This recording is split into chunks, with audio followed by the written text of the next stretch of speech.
I'd been on the road for 13 days, living out of gas station snacks, crumpled motel beds, and whatever playlists I could scrape together on the spotty signal I had in the Midwest. I didn't have a destination, just a direction, south. Away from everything, away from her, from the apartment that still smelled like us, from the life that had turned into a series of things I didn't recognize anymore. I'd convinced myself this was healing, like I was some rugged character in a novel, going off the grid to rediscover who I was. But the truth was simpler and sadder. I didn't know where else to go. That afternoon, the sky was bruised with low-hanging gray clouds, like it couldn't decide whether to rain or just sulk. I was somewhere in Missouri, near the Ozark border. The roads were winding and empty. The trees were thinning out from autumn's firestorm into the dull skeletal sticks of pre-winter. Everything looked tired. My GPS had been working fine all morning until I passed a rotted-out gas station that looked like it hadn't sold fuel since the 90s. Right after that, the map froze. It was mid-turn, too, like it had just told me to. Go right. And then it glitched. The icon hovered in place, spinning. Then the screen went black. No signal. No rerouting. Just dead. I should have turned around right then. But I didn't. Something made me keep driving. I told myself I was fine. I had a good sense of direction. I had gas. Besides, there was no way I was more than 20 miles from a town. Then I saw the turn. A sharp veer left, barely noticeable unless you were watching for it. No sign, no markers. The pavement was too new. Blacktop so fresh it gleamed slightly, like it hadn't settled in yet. It cut through the woods like a surgical line. There was something wrong about it, but I took the turn anyway. Something about it pulled me in. The change was instant. The trees grew thicker, older. They crowded in close like they were arching overhead to whisper to each other about me. The sky, already dim, darkened further. No sun broke through, no birds, no cars. I rolled my window down a little, just a sliver. Silence, not even wind. That was the first time I got the feeling, that sensation in your spine that something is behind you, watching, even though you know you're alone. I looked in the rearview mirror. Nothing. Just black trees lining a perfect straight road that now seemed endless. I drove for 10 minutes. Then 20. No turns, no shoulders, no mile markers. The road didn't curve, dip, or rise. It just stretched ahead and behind, like it wasn't part of the world at all. That's when I saw it. A silver sedan, maybe early 2000s, pulled off on the right side, with its hazard lights blinking. The front door hung wide open. I slowed instinctively. The hazard lights flashed like they were pulsing. Too slow, too deliberate. The car itself looked wrong, almost too clean, like it had been placed there on purpose. I pulled alongside it and stopped. That's when I saw the handprint, a single bloody smear on the rear windshield. 5 fingers splayed wide, streaked downward, as if someone had tried to escape from inside. Everything in me said, drive. Now. But I didn't. I stepped out of the car before I could talk myself out of it. My boots hit the asphalt with a sharp sound that felt louder than it should have. The air around me was still, thick, pressing in. The trees seemed to lean toward me. Everything about this moment was wrong, but curiosity, stupid, reckless curiosity, pulled me forward. The car's front seat was empty, just a mess of discarded papers and fast food wrappers. I didn't see anyone around, not at first. No footprints, no signs of a struggle. The door was ajar like someone had simply walked off. Then I looked closer at the windshield. That handprint. It wasn't fresh, but it was still there. Like it had been pressed against the glass just moments ago. The blood was dark, almost black, smeared in a way that didn't make sense. It wasn't like someone had just bled. It was too precise, too deliberate. I reached out, my fingers brushing the edge of the handprint. It was cold. Not just cool. Cold. Like the blood had been there for hours or days, but the air around me hadn't changed. It was still warm. The sun was barely setting, but the day hadn't turned cool yet. There was no reason for the blood to be that cold. I jerked my hand back, my pulse quickening.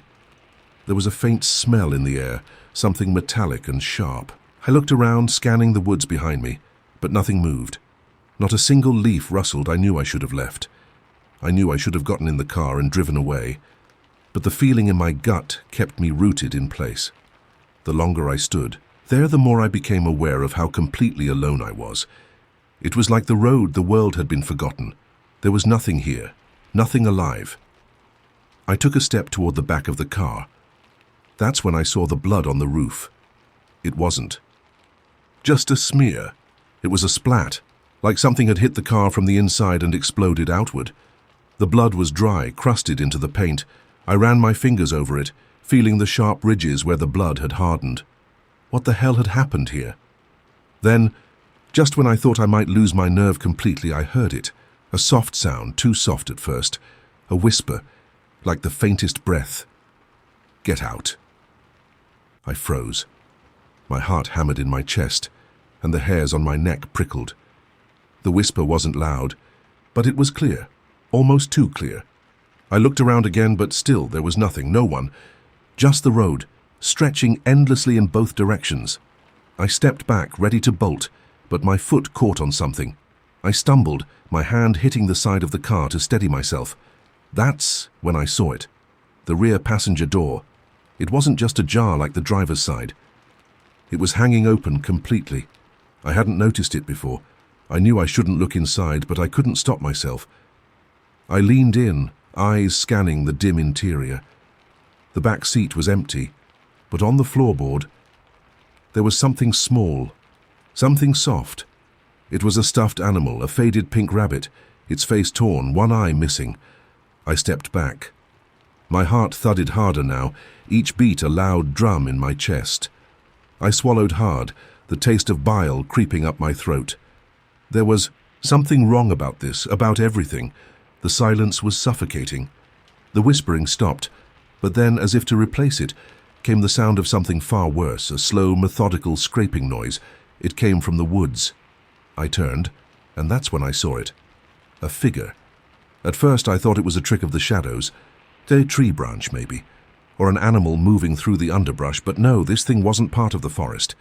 It stepped from the shadows, walking with a strange, jerky motion. It didn't seem human. Its limbs were too long, too thin. Its head hung low, tilted unnaturally to one side, as though it was looking at me from an impossible angle. It had no face, no eyes, no mouth, just a smooth, pale surface where its features should have been. The skin was the color of ash, the texture of paper, stretched too tight over its bones. I couldn't move. I couldn't scream. My legs felt like lead. My vision blurred. But I kept staring at it, unable to look away. It crept forward, dragging its feet across the forest floor like it didn't know how to walk, like it was learning. I wanted to run. I needed to run. But all I could do was watch. The figure moved closer, its jerky movements growing more frantic, more desperate. Then, in an instant, it stopped. Just stopped.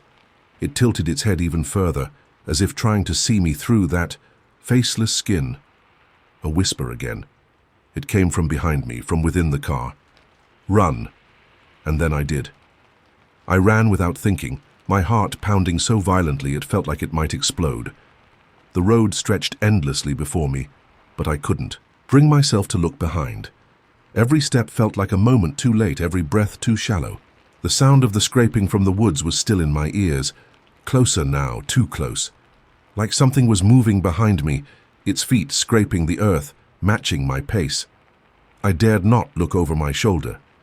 It was the one rule my instincts screamed at me to follow. If I looked, I might see it, that thing. That faceless nightmare with its twisted limbs. My car was in sight now, just 100 feet away, but I couldn't tell if I was getting closer or if the distance between us was stretching impossibly far. The gravel beneath my boots felt jagged, and I cursed my decision to park so far away from the road. The thing behind me was relentless, its scraping growing louder, faster. The back of my neck prickled with the sensation that something cold was brushing against it. A chill spread down my spine. My skin went clammy, slick with fear. My breath came in shallow gasps, and I was almost there, just a few more steps. I reached the driver's side door, fumbling with the handle, my hands trembling so badly I hardly grasp it. Finally, it gave way, the door swinging open, and I tumbled inside. I slammed it shut, locking it with shaking hands. But the silence didn't return. The scraping, the breathless, frantic movement, it was still there, so close. My eyes darted to the rearview mirror, but I couldn't bring myself to look directly at it. I couldn't bring myself to see it. I threw the car into drive, flooring the accelerator. The tires screeched in protest, but I didn't care. I just needed to get out. I needed to leave. The road stretched out before me like an endless black ribbon, and I drove faster, faster, until the trees lining the road became mere streaks of shadow. The night had fallen quickly. There was no moon, no stars, just an oppressive darkness that seemed to swallow the world whole. The headlights from my car barely penetrated the gloom, casting only a small patch of pale light on the road ahead. The trees, those massive, twisted silhouettes, loomed on either side, pressing in closer, as if they were closing off my escape. Glanced in the rearview mirror. The road was still empty. I couldn't see anything in the distance, but I could feel it, the thing that had been following me. I could feel its presence in the air, thick and heavy, like it was just behind me, waiting. I had no idea how long I had been driving when the road finally began to change. The trees thinned. The asphalt grew cracked and uneven. I slowed down, unsure of what I was seeing. The car ahead of me was old, barely visible in the fog that had crept in around the bend. I slowed even more, my fingers gripping the wheel, so tightly my knuckles ached. The fog was strange, thick and white, rolling in like something alive. It enveloped everything, swallowing the landscape, the road, even the sound of my engine. I couldn't hear the car anymore. The world outside was muffled, like I had entered some kind of void. Ahead there was a figure. It wasn't like the one I'd seen earlier. This one was smaller. A child, maybe. Standing in the middle of the road. The fog seemed to settle around it, almost as if the mist itself was holding it in place. The figure was still, unmoving, just standing there as I drew closer. My first thought was to stop, to call out to it. But the moment I even considered it, something in my gut screamed at me not to. Don't stop, don't get close. But I couldn't seem to help myself. My foot eased off the brake, the car rolled closer, and the figure came into sharper focus. It was a girl, maybe 10 or 12. She was dressed in a tattered white dress, the hem stained with dirt and the edges torn. Her hair hung in matted tangles around her face. She didn't move, didn't blink, just stared at the car with those dark, hollow eyes. I couldn't stop. I should have stopped, but I didn't. I swerved around her, narrowly missing the child. My heart pounded in my chest, but I didn't dare look back.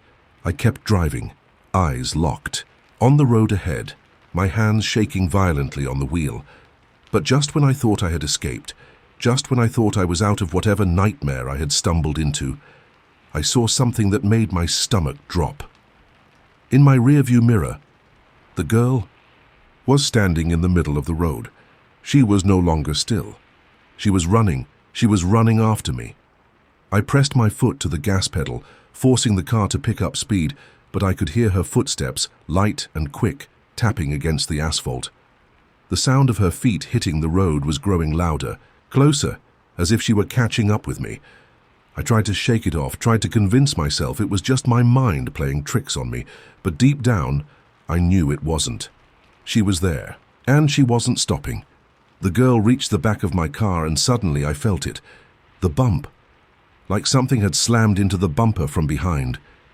My eyes flew to the rearview mirror. Nothing. No sign of her.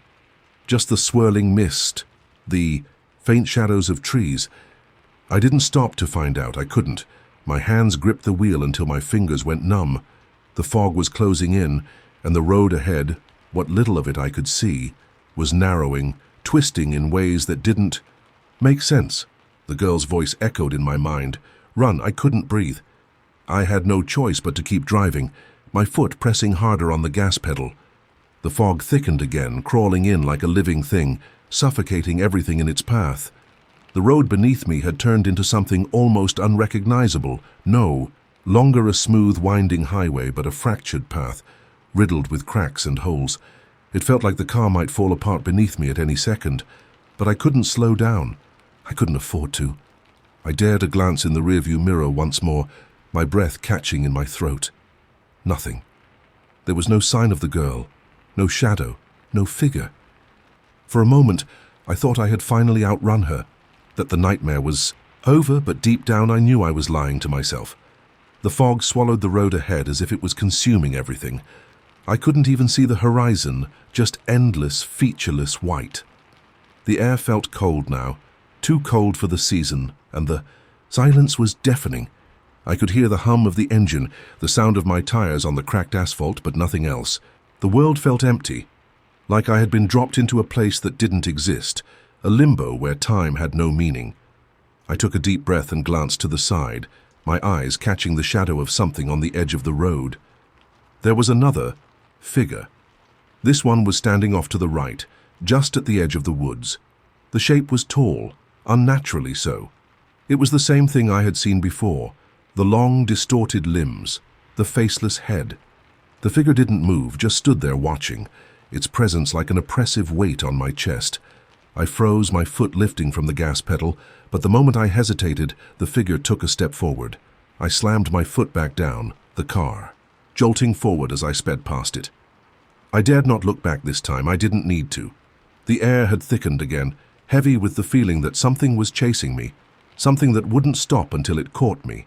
A flash of headlights appeared in the distance. I felt a momentary surge of relief. Another car, a way out, someone else on this forsaken road. But as I drew closer, the car didn't seem to be moving. It was stationary in the middle of the road, the headlights casting a bright, ghostly glow on the fog. My stomach dropped. What the hell was happening? I tried to slow down, but the brakes felt off. The car didn't respond the way it should have, and I wasn't able to stop in time. I swerved at the last second, narrowly missing the other vehicle, the tires screeching in protest as I veered off the road. The car fishtailed before coming to a complete stop in the grass beside the highway. I sat there for a moment, too stunned to react. My hands gripped the steering wheel so tightly I thought my knuckles would snap. I could hear the faint thrum of the engine, the soft hum of the tires still turning slightly. But that was it. No more scraping noises, no more footsteps. The road was still. The car ahead of me was gone, vanished into the fog. The silence settled over me like a blanket, heavy and suffocating. I looked around. The trees, the fog, it all seemed to have closed in even tighter, surrounding me like a cage. I was trapped. Then from behind me I heard it, a low, guttural sound, a scraping, dragging noise just like before. It was closer now, so much closer. I turned my head to the rearview mirror, but all I saw was the dense fog. Nothing else. The sound came again, louder this time, closer, closer. I wasn't alone anymore. Couldn't see it, but I could feel it. That presence, it was out there, waiting. The girl, the faceless thing, the shadows in the woods, they were all still out there, watching, waiting. I had to go. I had to leave. But my body wouldn't move. I wasn't sure how long I sat there, staring into the fog, unable to tear my eyes away from the rearview mirror. But when I finally mustered the courage to start the car again, I didn't drive forward. Instead, I threw it into reverse. I wanted to go back. I needed to get away from whatever it was that had followed me, something that didn't belong in this world. I needed to leave the highway, leave whatever place I had found myself in and find somewhere, anywhere, safe. I pressed the gas pedal again, but as the car moved backward, the scraping grew louder, more frantic. Suddenly, the rear-view mirror filled with a flash of pale light. I jerked my head up, my breath catching in my throat. The headlights were back, but they were too close. The car was right behind me. I couldn't turn around. I couldn't stop. The car behind me. No, it wasn't a car. It was something else. Something wrong. The headlights flared brighter, blinding me. My vision tunneled. I couldn't see anything except that harsh white light, and I could hear it now, a voice, a whisper carried by the wind. "You can't escape." I slammed my foot on the gas, but the car didn't move. It was stuck. I tried to scream, but my voice wouldn't come. I was paralyzed. The headlights grew bigger, growing into an unearthly, suffocating light, and then the world went black.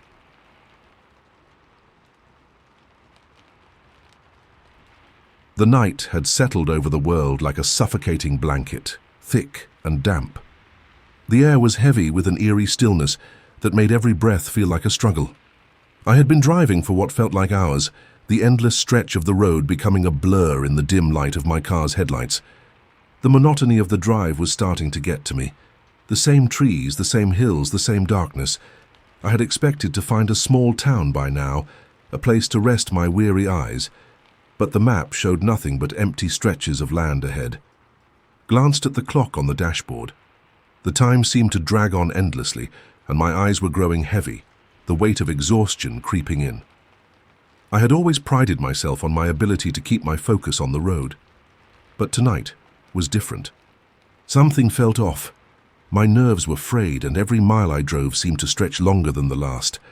The world outside the window had become a blur of shadows, and the dense fog that had started to gather only added to the sense of isolation.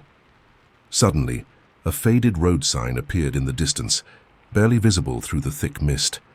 I squinted, trying to make out the words. It was an old sign, the paint chipped and worn, but there was no mistaking it. It pointed down a narrow gravel road. There was something about it that drew me in, like a whisper in the back of my mind urging me to take the turn. I was exhausted and didn't care if it was a detour. I needed a break, and the road ahead seemed to promise something, an escape, a change from the endless monotony. I slowed the car and steered onto the gravel road. The engine rumbled as I made my way down the path, the tires crunching against the loose stones. The fog was thicker here, swirling in heavy clouds, obscuring the landscape around me. The trees, tall and gnarled, leaned in from both sides, their twisted branches reaching toward the sky like skeletal hands. It was as though the world itself was closing in on me, pressing in from all sides. For the first time in hours, I felt a shiver crawl up my spine. The hair on the back of my neck stood on end as I continued down the narrow road. The shadows seemed to move, stretching and twisting unnaturally in the fog. My headlights flickered briefly, casting eerie shadows across the trees. My foot hovered over the brake, but I pressed on. Something about the quiet, oppressive air made me feel like I was being watched, like there was something hidden just beyond, the reach of my vision, waiting for me to make a wrong move. Minutes passed in tense silence as I drove deeper into the fog. I could no longer hear the hum of the engine or the crunch of gravel beneath the tires. It was as though the car had become part of the silence, swallowed whole by the dense fog that surrounded me. The road stretched endlessly ahead, and the trees seemed to close in tighter with each passing second. The air had grown colder, and I could see my breath in front of me, despite the warmth of the car's heater. Then suddenly a shadow appeared in the distance. At first I thought it was just a trick of the fog, a dark shape that my tired eyes had conjured up. But as I got closer, I saw it more clearly. A large, dilapidated house looming in the distance, half hidden in the fog like some forgotten relic from another time. It was the kind of house you only saw in old ghost stories, a crumbling, decaying structure, standing alone in the midst of nowhere. Its wooden frame was weathered and covered in ivy, the windows dark and hollow. The roof sagged in places, and the porch was crooked, as though it were about to collapse. At any moment, the house looked abandoned, forgotten by the world, but there was something about it, something that made my heart race and my palms sweat. I should have driven past.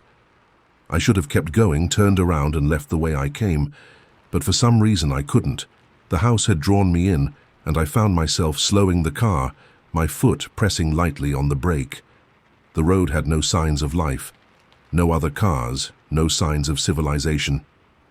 Just the endless stretch of fog and the house, standing there like a monument to a past I couldn't quite understand. The car came to a halt in front of the house, and I sat there for a moment, staring at it through the windshield. There was no light, no movement, just the eerie silence that seemed to envelop everything around me. The windows were dark, and the door hung ajar, as though it had been left that way for years. The porch steps were overgrown with weeds, and the wood looked rotted, but the door, there was something about it that seemed inviting. It was a foolish idea, I know, but I got out of the car. The cold air hit me immediately, and I pulled, my jacket tighter around my body as I made my way up the broken path leading to the front door. The steps creaked under my weight, groaning like they hadn't been touched in years. My footsteps were the only sound in the otherwise oppressive silence, and with each step I took, I felt the weight of something watching me, following me, though there was no one in sight. I reached the front door, which was slightly ajar, and pushed it open with a groan. The air inside was stale, and the smell of damp wood and decay hit me like a physical blow. It was the kind of smell that immediately made your stomach turn, the kind of smell that told you something had been left to rot for far too long. I stepped inside, and the darkness swallowed me whole. The house was vast, the floorboards creaking, with every step I took. The walls were lined with faded wallpaper, peeling in places, revealing the cracked plaster underneath. There were remnants of old furniture, long abandoned and covered in a thick layer of dust. It was as though the house had been frozen in time, left untouched for decades. I should have turned around. I should have left right then and there, but my curiosity got the better of me. I had to know what was inside, what had brought me to this place in the first place. I could hear my own breathing as I moved deeper into the house, the air growing colder with each passing step. The door creaked behind me, and I turned around quickly, but there was nothing there, just the empty, oppressive darkness. I tried to shake the feeling that something was watching me, but it was impossible. It was as if the house itself was alive, breathing in the silence, watching my every move. I moved through the house, exploring its many rooms. Some were empty, with nothing more than the remnants of broken furniture and dust-covered floors. Others were filled with strange objects, old paintings that seemed to watch me, shelves filled with odd knickknacks and faded photographs that seemed to stare out from the walls. Each room was more unsettling than the last, and the farther I went into the house, the more I felt like I was being drawn deeper into something I couldn't escape. It was in one of the rooms, at the far end of the house, that I first heard the sound, a faint scraping noise, as if something or someone was dragging their feet across the floor. I froze, my heart pounding in my chest. The sound was coming from upstairs. I hadn't noticed before, but there was a staircase at the far end of the room, leading up into the darkness. The scraping sound grew louder, closer, until I could hear it clearly, slow, deliberate, and dragging, as if someone was pulling themselves across the floor. I didn't know what to do. My feet were frozen to the floor, my mind screaming at me to run, to get out of the house.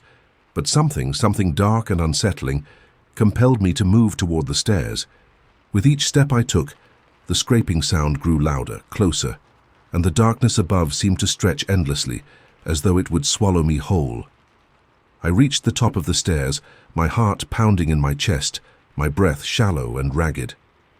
The air was colder now, and I could see my breath in front of me, clouding in the stillness. The hallway stretched out before me, and at the far end I could just make out the outline of a door. And then I saw it. A shadow moving just beyond the door. A figure, its shape indistinct in the darkness, but its presence unmistakable. My blood ran cold as the figure stepped forward, and I felt the weight of its gaze on me. The shadow lingered at the end of the hallway. It wasn't shaped quite like a person, and yet it wasn't entirely inhuman either. It shifted slightly, as if reacting to my presence. A flicker, a twitch. The hallway stretched out before me, warped in the dim light that filtered in from the cracked window behind me, and everything inside me screamed to run, but I didn't. It's hard to explain what held me there. Maybe it was disbelief. Maybe it was that morbid curiosity that sometimes overrides logic and screams louder than fear. Or maybe, deep down, I already knew I had crossed a threshold I couldn't step back from. That whatever was in that house had felt me the moment I set foot inside, that I was no longer a visitor, but a part of something far older, far darker. I took a step forward. The floor groaned beneath my weight, and, with that single sound, the figure at the end of the hall vanished into the room. Not in a blur or a jump, but like smoke pulled into a vacuum, gone instantly. My chest felt tight.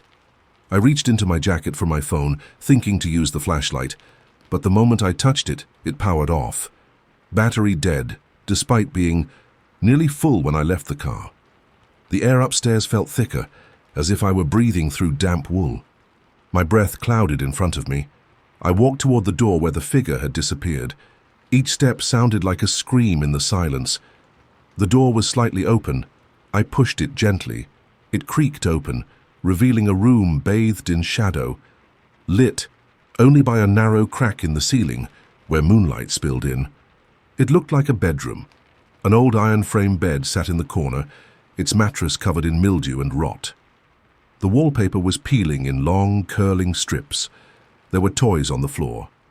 Small ones, blocks, a cracked porcelain doll with one missing eye, a wooden top, and there on the far wall were words scrawled in red, "He never left." The letters were jagged, uneven, as if written in desperation or rage. My pulse quickened and I backed away without meaning to. The floorboard behind me clicked under my weight. I turned and nearly fell over something at my feet. A journal, old, leather-bound, covered in dust and water damage. I picked it up and flipped carefully through the fragile pages. The entries were short, frantic, increasingly unhinged. "He's here again tonight. I hear him walking, dragging his feet like he's too tired to lift them. I don't know what he wants. I don't think he even knows I'm alive anymore.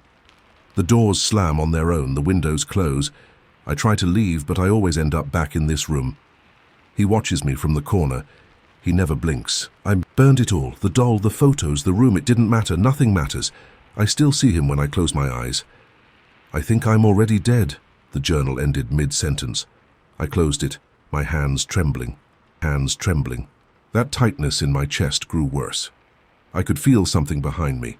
No sound, no movement, just a feeling, like a cold shadow pressing in. I turned quickly. The hallway was darker now, as though the house itself was collapsing inward. My only instinct was to leave, get out before whatever he was decided to show himself again. I started back toward the staircase, but halfway there I heard something else, a low creaking, slow, deliberate, not from below, not from above, from the walls. I stopped moving. The sound continued, the groan of wooden beams shifting under pressure, but no pressure I could see. Then came a whisper, so faint I thought I imagined it. "Don't go." It didn't sound angry. It sounded lonely. I should have run. Should have bolted down those stairs and never looked back. But something made me pause, made me look to my left where a small door sat flush against the wall. A closet. I hadn't noticed it before. The paint was different, paler, newer. I opened it. Inside was a crawl space, barely tall enough to crouch in. Cobwebs filled the corners, and old blankets and boxes had been pushed to the back.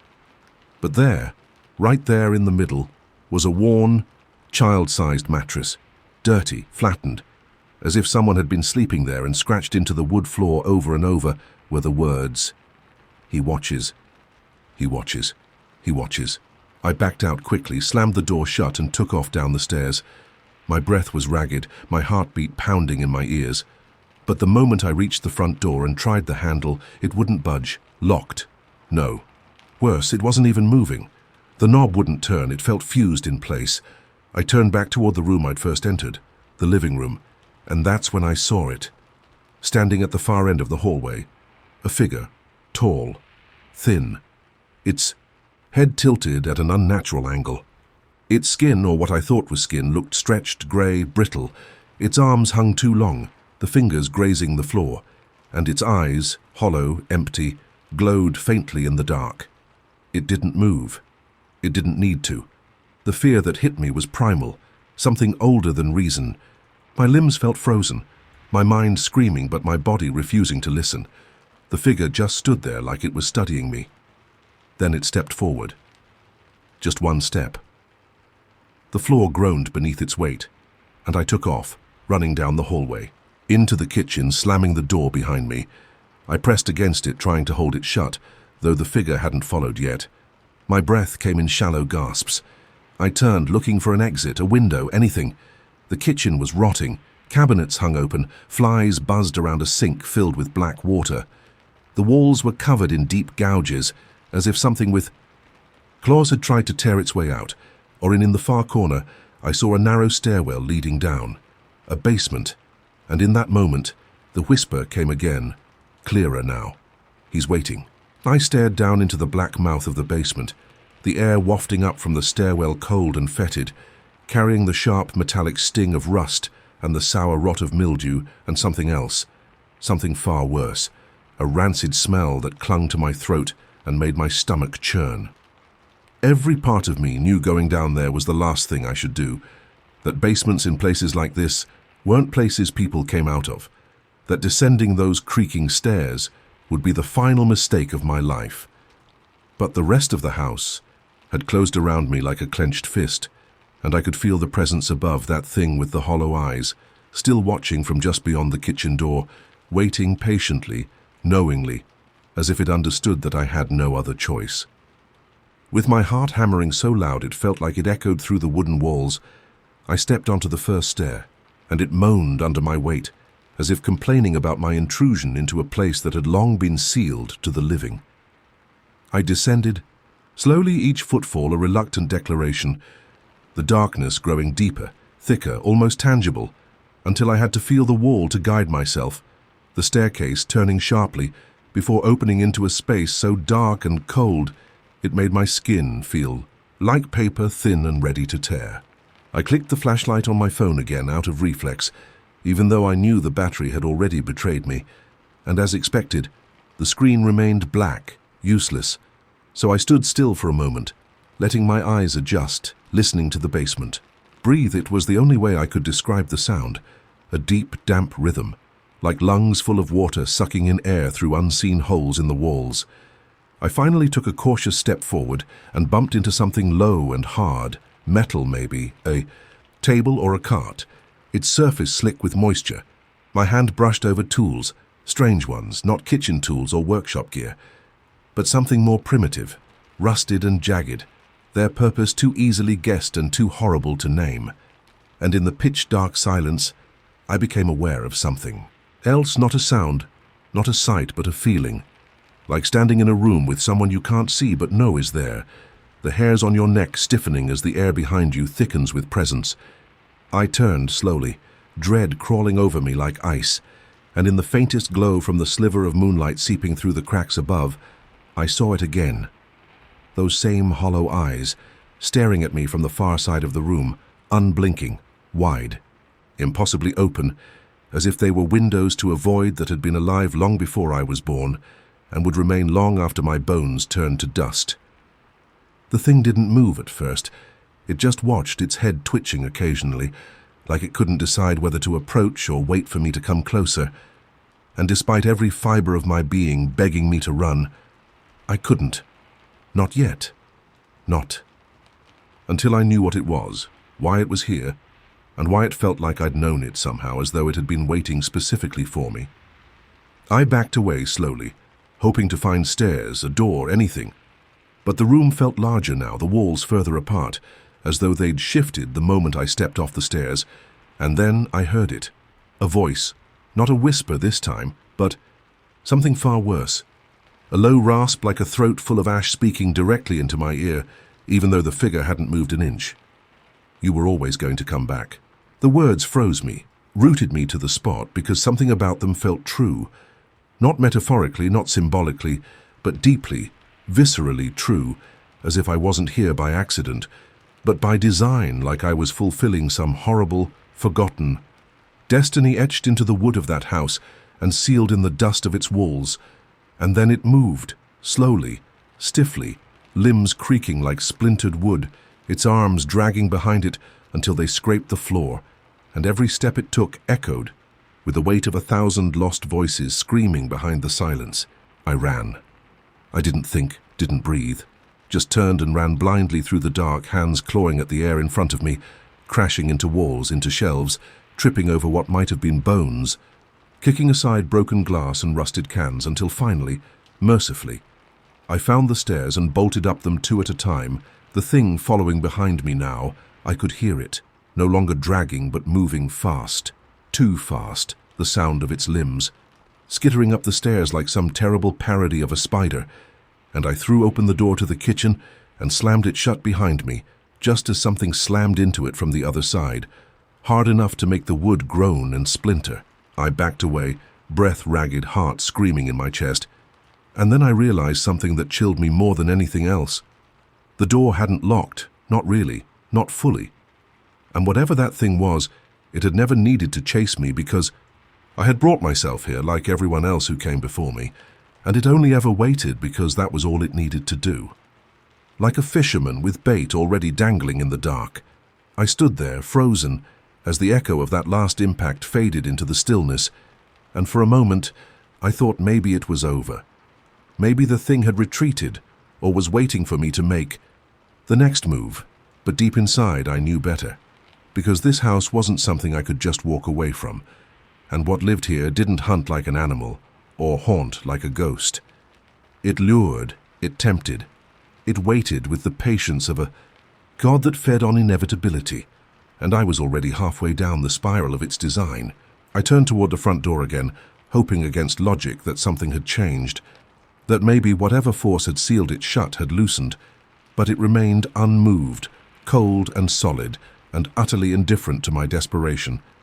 And when I looked at the lock, I noticed something I hadn't before, scratches, dozens of them, clustered around the knob, claw marks in the wood from the inside, as though someone had once tried to dig their way out.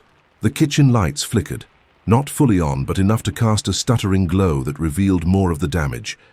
The scratches across the walls, the bloodless stains on the floor, the words etched into the ceiling I hadn't seen until now, written in looping, childish handwriting, "Doors are lies, only he is real." I backed away slowly and re-entered the hallway, every board beneath my feet creaking like brittle bones, and as I passed the staircase again, I heard a new sound, quiet but insistent, singing, a soft lullaby drifting down from the upstairs, the same tune I remembered from the music box earlier, but now slower, distorted, as if played backward through layers of dust and grief. The air grew heavy with it, pressing into my chest until each breath felt like swallowing gravel, but something pulled me up the stairs anyway, some compulsion I couldn't explain, like the house had a string tied to my ribs and was gently, inexorably tugging me higher. Higher.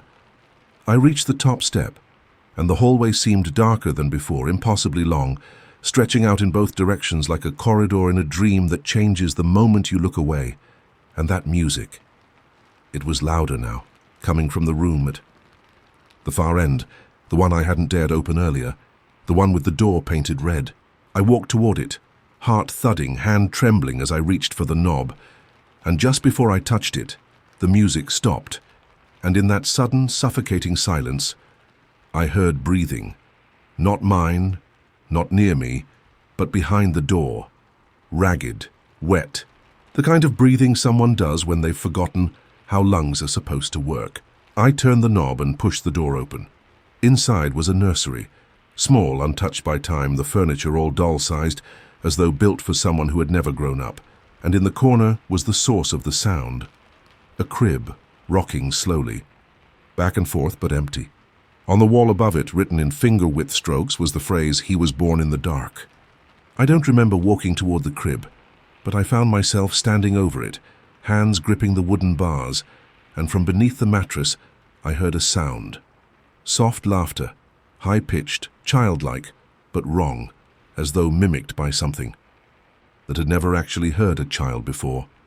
I stepped back, but the crib kept rocking, and then the mattress lifted ever so slightly, like something underneath it was rising, pushing upward, and I ran out of the room, down the hall, not caring about the noise now, just needing to put space between myself and whatever was coming.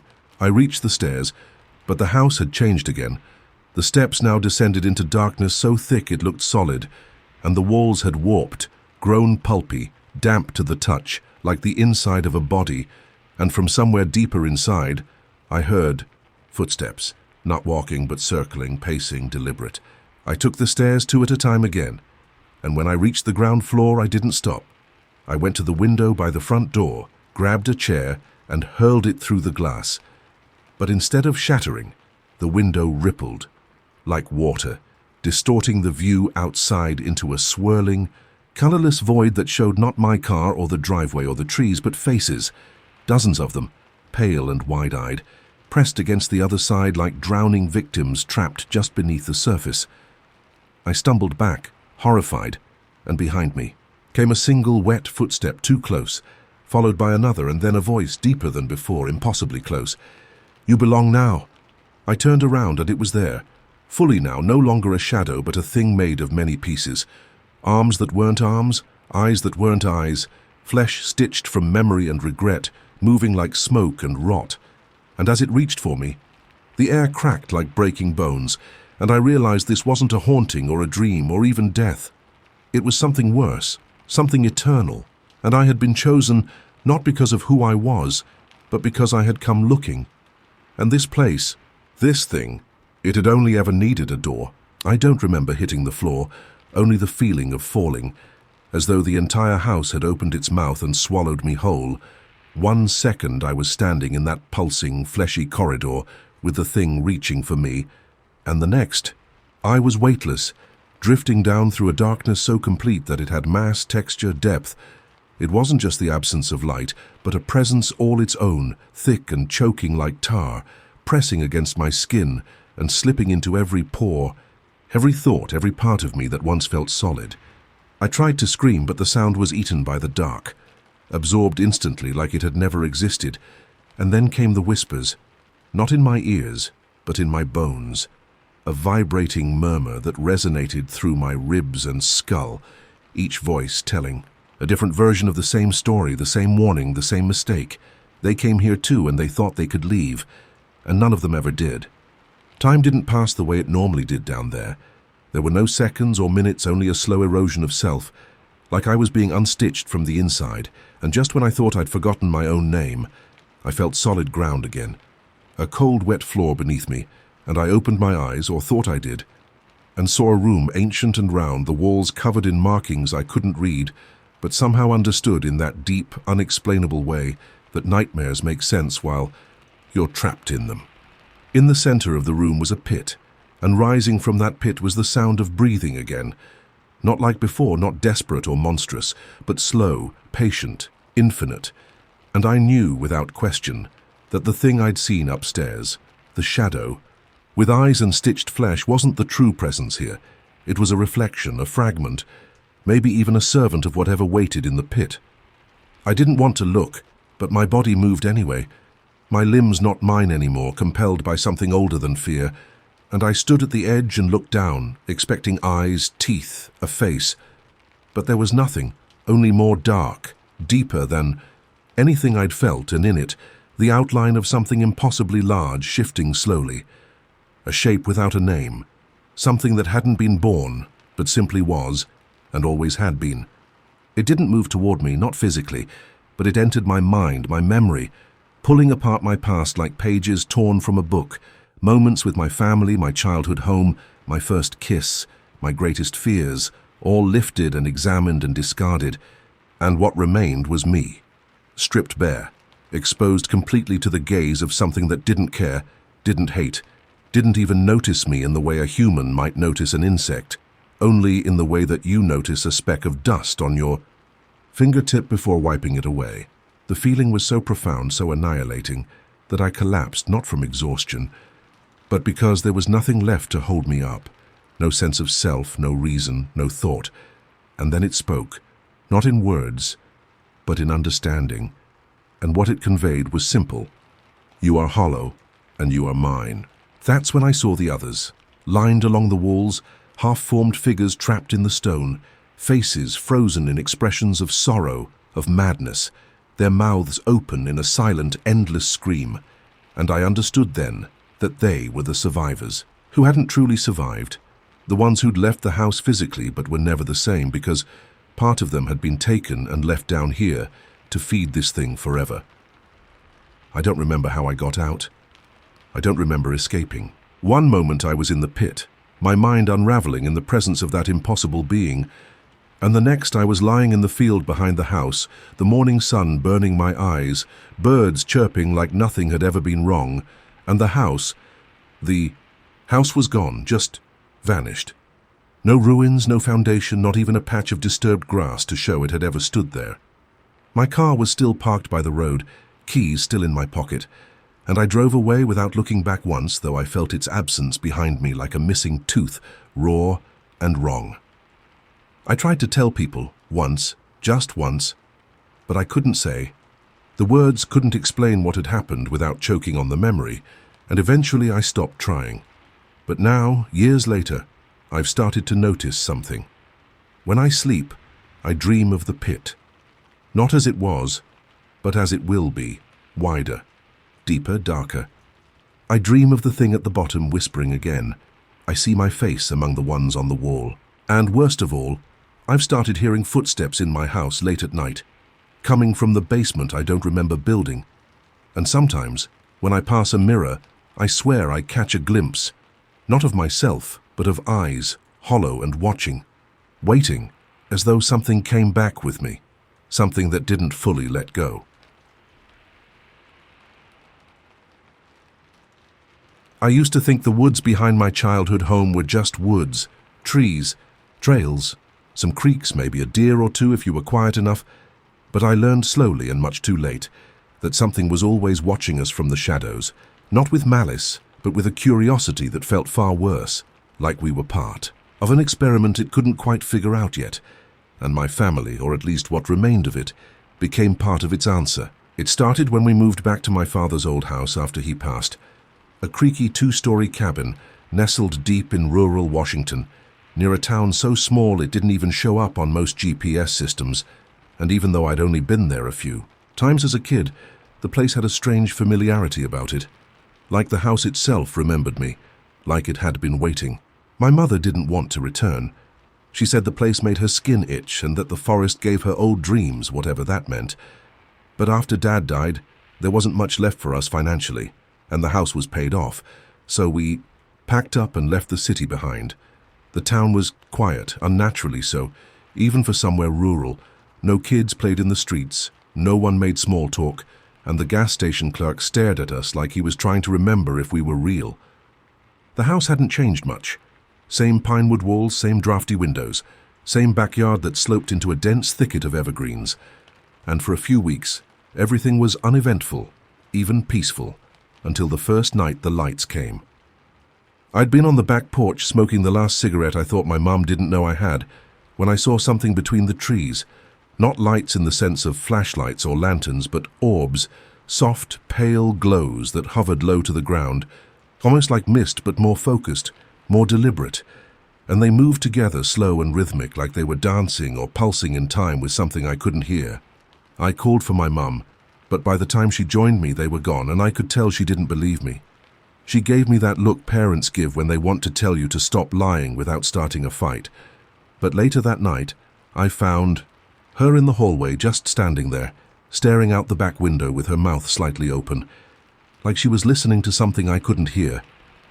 And when I asked what she was doing, she just whispered, "They're humming again," and walked away. I didn't sleep much after that. Over the next few days, more strange things started happening. Small animals showed up on our doorstep, not dead but frozen stiff, their eyes wide open and their limbs twisted like they'd died mid-panic. The trees behind the house seemed closer, every morning, as if the forest was inching forward when we weren't looking. And worst of all, our reflections started lagging. Not in an obvious way, nothing you could prove, but every now and then when I caught my reflection in the hallway mirror, it seemed a fraction slower than me, like it had forgotten how to mimic properly and was just guessing. One night I tried, recording it, setting my phone on the bathroom sink and filming while I moved. But the playback showed nothing strange, just me acting nervous in front of a mirror, and for a while I convinced myself I was imagining it, until I caught my mum talking to hers. I'd gotten up to use the bathroom around 2 a.m., and as I walked down the hallway I heard her voice from her room, soft, calm, and strangely melodic, like how she used to read to me when I was small, but the words didn't make sense. She was speaking a language I didn't recognize, slow syllables that didn't match any rhythm or tone I'd heard before, and when I pushed open her door, I saw her sitting cross-legged on the bed, whispering to her own reflection in the vanity mirror, which was smiling back at her even though she wasn't smiling at all. I slammed the door and she snapped out of it instantly, blinking and asking why I was yelling. Like none of it had happened, and I didn't know how to explain what I'd seen without sounding insane, so I said nothing. The next morning, she was quiet, reserved, like something inside her had been tucked away. That day I hiked into the woods. I don't know why. I just needed to see where those lights came from, needed to prove to myself there was some logical explanation. But the further I walked, the less sense things made. The air got thicker, like breathing through warm syrup, and the silence wasn't peaceful but oppressive, like sound itself had been drained from the world. The trees bent at strange angles, almost bowing toward some unseen center, and the path kept changing behind me, so no matter how far I walked, I couldn't backtrack the same way. I stumbled into a clearing eventually, one that wasn't there on any map, with a perfect circle of blackened earth in its center, and around the edges were dozens of small cairns, tiny stacks of stone, each one marked with what looked like a name carved in a language I'd never seen.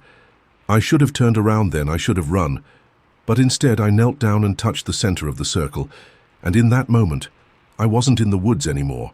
I was somewhere else, somewhere dry and cavernous and vast, with a ceiling that stretched forever, and a wind that whispered my name like it had known me since birth. I don't know how long I was there. A second? An hour? But when I blinked, I was back in the forest, shaking. My hand burned and blistered where I'd touched the soil, and the trees around me had shifted, forming what looked like a spiral, all pointing back toward the house. I ran. I didn't look back, and as I crashed through the branches and thorns, I swear I heard footsteps behind me, not heavy ones, but soft and careful, like something was following and observing, not out of hunger or hate, but with the cold patience of a scientist. Watching a rat in a maze it didn't know it was trapped in. I didn't stop until I saw the porch light flickering through the trees, and when I got inside, my mum was already waiting, standing by the window, her face blank, and she said without turning, "They showed you too, didn't they?"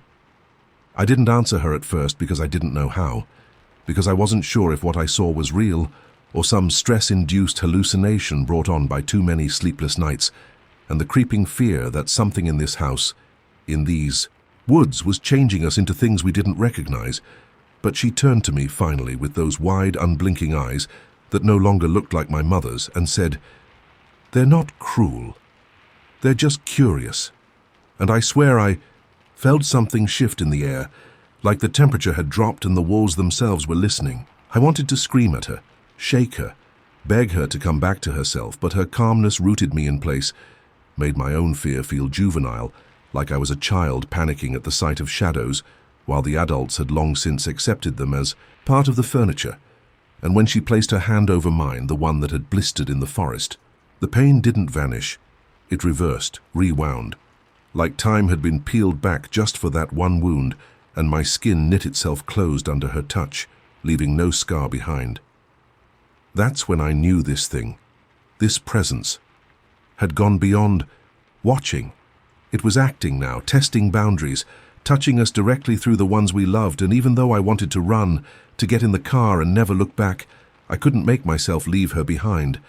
That night, I stayed awake with a kitchen knife under my pillow, flinching at every creak in the old house, every rustle from the trees outside, and sometime past 3 in the morning, I heard it again, that humming, low and melodic, and impossibly far away, like it was coming from the earth itself, and I followed it to the back door, unable to resist. The lights were out there again, but this time they were closer, just at the edge of the yard, hovering between the trees, pulsing softly, and I knew they wanted me to follow, but I stayed rooted to the spot, trying to hold on to something human, something safe, until I saw something step between the lights. Not a figure exactly, but an outline, humanoid in shape, but wrong in proportion, too tall, too thin, its limbs just slightly too long, and it waved at me. Not a threatening gesture, not beckoning either, just waving as if we'd known each other once, as if it was happy, I remembered. I slammed the door and locked it, every bolt and chain and latch, and sat against it until the sun rose. But when I woke up the next morning, there were wet footprints across the kitchen floor. Bare feet, wide-set toes, the prints of something. That should have been heavy enough to shake the floorboards, but hadn't made a single sound. That was when I called my aunt, the only other person who had ever lived in this house besides my dad and me. And when she picked up, her voice cracked before I even said a word. She just whispered, "You went back, didn't you?" And when I said yes. Her next words chilled me worse than anything I'd seen so far. Your father used to talk in his sleep. He said they chose him because he didn't fear them. They let him go because he agreed to bring someone else back someday. I dropped the phone. I couldn't breathe. Everything made a sick kind of sense now. Why my dad always spoke of the woods like they were alive. Why he never let us visit for long when I was a kid. Why he always locked the back door 3 times before bed and whispered something under his breath as he did it. I ran to my mom's room, needing to see her, needing to make sure she was still herself. But when I opened the door, the room was empty, and not just empty of her, but empty of anything that suggested she'd ever been there at all. The bed was stripped, the closet bare. Even the old picture of her and my dad that sat on the nightstand was gone, frame and all. And for a horrible second I thought maybe I'd imagined her, that the forest had inserted a false memory just to keep me distracted. But I found one thing: her necklace, the little silver leaf pendant she'd worn since I was a baby, sitting on the floor in the middle of the room like it had been placed there intentionally. I grabbed it and ran back to the forest's edge, yelling for her, screaming her name over and over until my voice cracked. And just when I was about to break down, I saw her, standing in the tree line, still as a statue, facing me but unmoving. I rushed toward her, but the closer I got, the more I realized something was off. Her eyes weren't blinking, her expression frozen, and when I was finally just a few feet away, I understood. It wasn't her, not really. It was a shell, a projection, maybe even a warning, and when I reached out it disintegrated into a swirl of ash and dust that scattered on the wind like dandelion seeds. I collapsed right there on the forest floor, crying so hard my chest hurt, because I knew then she was gone, taken by whatever was in those woods, and the thing that stood in her place was never meant to last. I should have left then, should have packed a bag and driven until I ran out of gas or roads or breath, but instead I went back into the house, shaking and numb, and started digging through my father's old study, desperate for answers. And I found them, or at least pieces of them. Hidden behind a false panel in the closet was a box filled with journals, old cassette tapes, and a map of the forest with red markings, symbols I'd seen in the clearing etched into the margins. The tapes were labeled by year, some going back decades, and as I listened I heard my father's voice grow more and more frantic, more fragmented, documenting sightings, lost time, whispers in languages he didn't understand. And finally, toward the end, he said something that haunts me still. They're not from the stars, not from hell, not even from beneath. They're next to us, always have been, just slightly off, like a reflection that almost lines up. And when we notice them, that's when they start noticing back. After listening to those tapes, something inside me broke, some fragile barrier, between fear and acceptance, because now I knew this wasn't just some haunting or spiritual nonsense. This was bigger, older, deeper. Like our world was stitched together beside another one and the seams were starting to tear, and somehow this house, this forest, my family, we were caught right on the rip, bleeding into a place that didn't follow our rules of time or thought or death. And as much as I wanted to pretend it could be fixed, that I could just close the door and ignore the strange patterns in the trees or the way my reflection started smiling before I did, it was far too late for that, especially after I found the final journal, the one with the leather cover that looked soaked in something dark and dry, the one with my name etched on the first page. Not my father's name, not my mother's, mine, and dated 3 months before I was even born, as if something had always known I would come back here, as if this had all been scripted long before I ever stepped foot into those woods again. I read through the pages with a dread that made my skin feel too tight, my limbs heavy, because every word felt familiar, like déjà vu that wouldn't end, and the entries described things I hadn't told anyone, dreams I'd had as a child, moments I barely remembered until I saw them written down in that slanted, desperate handwriting, all of it building to the final entry, which simply read, "He will walk the path alone, and they will show him everything." After that, I stopped, sleeping entirely. The days bled together like overexposed film, colors too bright, sounds too sharp, and the forest kept creeping forward inch by inch, like it was reclaiming the land, or like it was trying to be closer when it came back.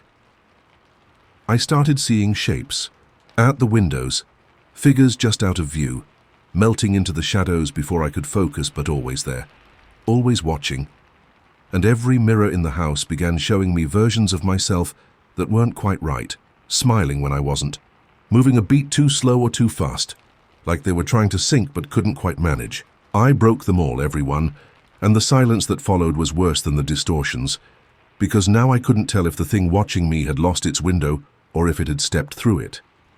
On the 5th night after my mother vanished, I found the door open, not the front, not the back, but the one in the basement, the one that was always locked and that I'd never thought much about, the one that my father had nailed shut and painted over, as if sealing away a memory he could barely live with, and I should have closed it, should have run.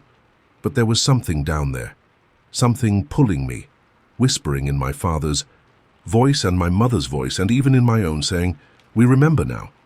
I descended the stairs slowly, flashlight flickering even with fresh batteries, and the air grew colder the deeper I went, until it wasn't even cold anymore, just still, like the absence of life. And at the bottom I found a room, stone walls, ancient and cracked, older than the house, older than anything man-made, and carved into the far wall was a doorway, not a door, but a literal way, a perfect arch, inscribed with the same symbols from the forest clearing, symbols that seemed to shimmer if I stared too long. Inside the doorway was nothing, no darkness, no light, just a kind of vibrating blur like looking through heat waves or broken glass, and I knew somehow, instinctively, that my mother had gone through it, or been taken, or led. I turned to leave to go back up those stairs and pretend this place didn't exist, but standing at the top was a figure, tall, thin, wrapped in what looked like fabric made of moth wings and dust, face hidden beneath a wooden mask carved to resemble my own. It didn't move, didn't speak, but I felt its voice in my spine. "Do you want her back?" And before I could even nod, the thing stepped aside and vanished into the darkness behind the stairs, leaving the path clear. I didn't follow it. I went back to the room with the archway, sat down in front of it and waited. I don't know how long I sat there, hours maybe, or days, but eventually the doorway shimmered, and I saw her, my mother, standing in that impossible space beyond the arch, her body whole but wrong, like her joints had been reassembled just slightly off, and she spoke without moving her mouth, her voice like wind through dry grass. "You can't bring me back, but you can come forward." I shook my head, told her I wasn't ready, told her I needed more time, and she smiled, or whatever was behind her smile smiled, and said, "There is no time. There never was." Then she was gone, and the blur collapsed inward, leaving only the empty frame and a low hum that didn't stop, not even when I left the basement, not even now as I write this, because the hum is in my bones, in the walls, in the trees. Since then, I've stopped trying to fight it. I walk through the woods now every morning, and the lights follow me. I talk to the reflections, and sometimes they respond. The forest doesn't watch me anymore because I think maybe I'm part of it now. The neighbors avoid the property. They say it's cursed, that it eats people. And maybe they're right, but they don't understand the truth. It doesn't eat people. It absorbs them, like pages in a book it keeps writing. I think that's what my father meant when he said they were next to us.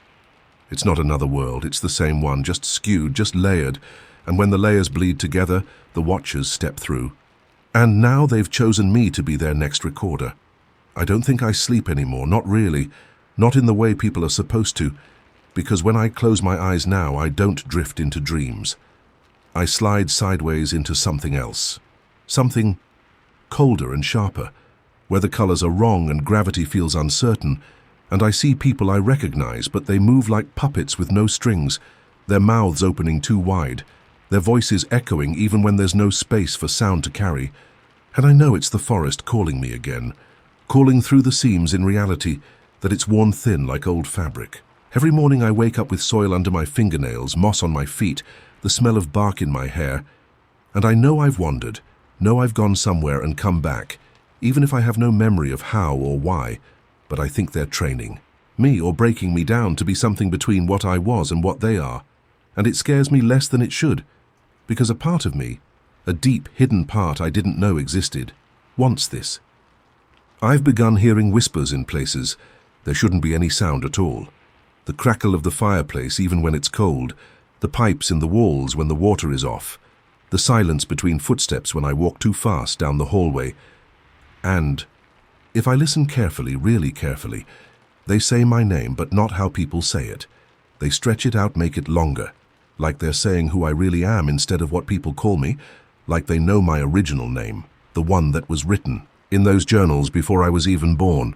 I've also started writing obsessively, my hands moving without thought, filling notebooks with symbols and phrases that I don't recognize until I read them back and feel something shift in the room, as if the very walls lean closer to listen. One night I lit a candle and read a few lines aloud, and the house responded. A long creak from the attic, a knock in the basement, all the clocks freezing at exactly 3:03 a.m. And I knew I'd said something I shouldn't, something they liked. I burned the notebook after that, but the writing hasn't stopped. It appears on the windows now, drawn in condensation, scrawled in the dust on shelves, scratched into the wooden floors like I've been sleep carving them with my nails. My body's changing too. Nothing visible, no horror movie mutations, but my senses have sharpened beyond what's natural. I can hear insects burrowing underground, feel the direction of tree roots beneath my feet, smell the decay of leaves days before they rot. And worst of all, I can tell when someone is being watched. Neighbors, hikers, delivery drivers. I can see the shimmer in the air around them, like heat mirages that stalk silently, waiting, and sometimes I see them get taken. Not violently, not suddenly, just fading. A step too far into the fog, a glance too long into the trees, and they vanish, as if they were never there, and no one remembers them except me, and I think that's part of the curse or the gift. I'm not sure. Anymore that I'm becoming their historian, their vessel, their messenger. One night, maybe a week ago, or maybe it was last night, I can't tell time anymore, the lights came again, brighter than ever, filling the entire yard with a pale blue glow that made everything look unreal. And from the woods came figures, tall, shifting forms, too many joints, not enough eyes, and yet they were beautiful in a way that made my stomach turn, like looking at an optical illusion that you understand just enough to go mad. They didn't speak, but they didn't have to. I felt what they wanted. They were ready for me. I followed them, of course I did, and the deeper into the forest we went, the less the world made sense. Trees began to bend at unnatural angles. The stars moved across the sky like insects, and sound became visual, chirps and rustles appearing as shifting patterns in the air. Eventually, we reached a clearing I'd never seen before, though somehow I knew it had always been there, circular, perfectly symmetrical, ringed with standing stones covered in those same symbols from the journals. In the center was a pool, still and black, and they gestured for me to approach, and when I looked into it, I didn't see myself. I saw everyone. My father, my mother, the hikers, the missing people, even the versions of myself that I'd glimpsed. In broken mirrors, hundreds of them, all watching, all waiting. And then one of them, the tall one, the one who had first waved to me, stepped behind me, placed its long fingers on my shoulders, and leaned down close, and it whispered something I'll never forget, something that rewrote the way I understood existence. There is no them, only us, and we are becoming you. Then it pushed me forward, not physically, but mentally, spiritually, like my consciousness was yanked through a keyhole, and I fell into that pool, not into water, but into something vast and echoing and filled with memories that weren't mine. I saw the creation of the stones, the arrival of the watchers, the rituals performed in secret by people long forgotten, and I felt the presence of something behind it all, something that waits, patient and silent, not a god, not a demon, but a kind of awareness buried in the fabric of everything, something that uses fear as a door, and now that door is open. I don't remember walking back to the house, but I woke up in the living room, covered in mud and ash, with my mother's pendant clasped in my fist and her voice whispering, "One more step." I know what that means now. I know what the final part of this transformation is, and I'm terrified, but I'm also calm, the kind of calm you feel right before a storm hits, when the air is charged and everything is still. The watchers no longer hide. They walk with me now, and I know, soon, I'll be asked to do what my father never could, to bring someone else into the forest, to give them a new name. The last few days, if time even works the same anymore, have been soaked in an unreal calm, the kind that makes your skin crawl because it feels too staged, too perfect, like the world is holding its breath, waiting for something to snap. And I know now that it's waiting for me, waiting for the final act, because the watchers no longer linger on the edges of the forest. They're here, inside the house, in reflections that don't reflect, in shadows that move against the light, in doorways that stretch just a bit too wide when I pass through them. And they've stopped hiding because I'm no longer just an observer. I'm part of it, part of them, a vessel filled with the memories and rituals of 1,000 lives fed to the forest like offerings to something older than language. And the truth is, I don't resist it anymore, not because I've given up, but because I've seen too much, felt too much. And I understand now that there was never a choice, not really, that all of this has been circling me since before I was born, that my family wasn't cursed so much as chosen, that our bloodline was a thread woven into a tapestry far greater and darker than anything I could have imagined. And now that thread has reached its end, my end. And the only thing left is to tie it to the next. The watchers want someone else, someone new, and they've made it clear who it needs to be. Jamie, the neighbor's kid, 12 years old, always staring too long at the trees, always listening when no one's speaking, like he already hears them, and maybe he does. Maybe they've whispered to him too, maybe that's why they've chosen him, because he's already halfway through the door. It makes me sick thinking about it, about leading a child into the woods like a sacrificial lamb. But then I remember the faces in the pool, the voices of my parents calling me to finish what they started, and worst of all, I remember the feeling of belonging that comes when the forest breathes with me, when I walk among the watchers and feel their thoughts threading into mine like roots twisting beneath the soil.